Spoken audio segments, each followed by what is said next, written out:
Cardio with a twist ang isang fun run bago mag-Halloween. Tiyak matetest ang endurance in beating the time and your fears. Pusuan na yan sa report ni Ian Cruz. Fun run pa ba ito o run for your life?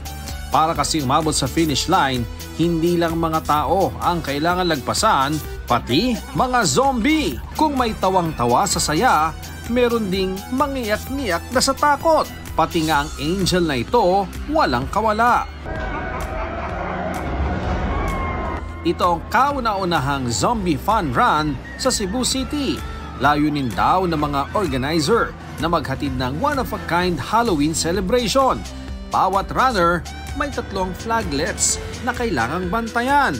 Huwag daw hayaang maagaw kung ayaw umuwing walang medal. 1 kilometro lang dapat ang ruta ng fun run. Pero dahil sa habulan, lagpas pa sa 1K ang tinakbo ng ilan.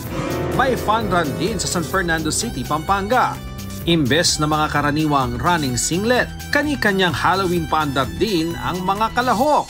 Si Daddy nakasama sa stroller si Baby. Pati saging nakitakbo rin.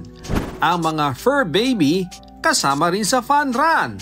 Ian Cruz nagbabalita para sa GMA Integrated News.